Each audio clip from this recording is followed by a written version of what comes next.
président des Enfants du Canal, je ne peux pas me priver de rappeler en quelques mots la démarche de cette association, plutôt de ce mouvement. Issu du mouvement originel du Don Quichotte à 2 pas d'ici, nous sommes toujours régis par une charte dénommée Charte du Canal Saint-Martin. L'affiliation est directe, les principes et les valeurs de base toujours d'actualité. Nos centres d'hébergement, au nombre de places insuffisant et bien en deçà des promesses qui nous avaient été faites, offrent toujours, avant même de l'accompagnement social en vue d'une difficile resocialisation, un accueil inconditionnel en chambre individuelle à des personnes en très grande précarité. On survit dans la rue depuis parfois plusieurs années. Il ne faut en effet pas ici parler de vie à la rue, mais bien plutôt de survie dans l'angoisse, la solitude, l'exclusion, l'humiliation et l'auto-dévaluation. Tout le monde ici en étant bien conscient, je ne vais pas m'étendre. En revanche, l'actualité de ces derniers jours ne peut pas ne pas nous interpeller violemment. Qu'au début du XXIe siècle, dans un pays riche, une petite fille périsse dans l'incendie de la baraque où elle était contrainte de vivre, est une chose qui nous rend non seulement effondrés, mais aussi honteux et indignés. Comme le remémore le texte qui a été rédigé à votre intention et à sa mémoire, la vie de Mélissa s'est arrêtée mercredi 12 février à 5h45. Elle avait 8 ans, était rome, d'origine bulgare, installée avec sa famille en France depuis 3 ans. C'était une petite fille intelligente et gaie. Voici sa photo. Scolarisée depuis le mois de septembre, avec, d'après les enseignants de son école, des progrès spectaculaires et une intégration en très bonne voie. Elle aurait voulu vivre en France.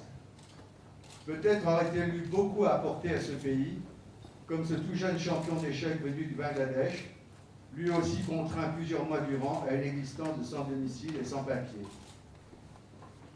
La dernière vague d'immigration rome en provenance de Roumanie et de Bulgarie compte au maximum 25 000 personnes, ce qui est relativement peu, et par rapport au nombre total de Roms vivant dans l'Hexagone parfois depuis plusieurs décennies, et surtout par rapport à l'ensemble de la population française.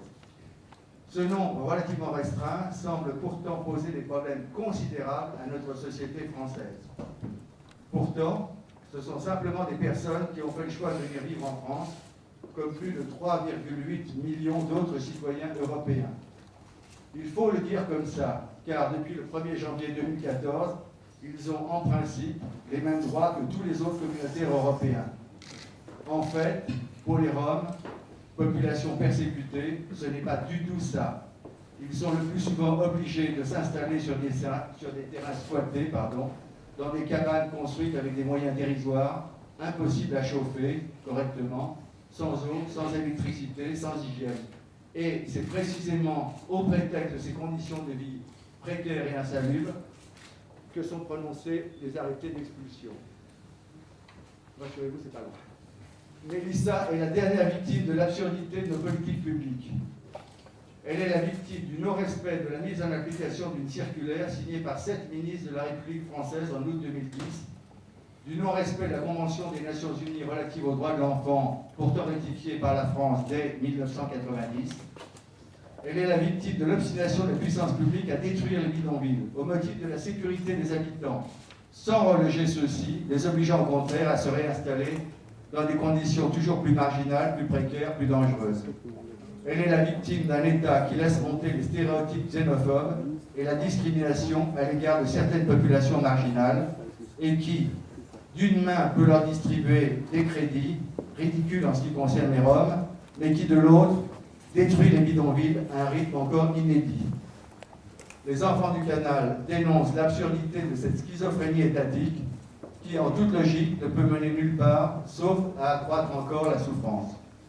Les Enfants du Canal réclament aujourd'hui un moratoire sur l'évacuation des bidonvilles et la non-exécution des arrêtés de justice déjà rendus sur leur démantèlement.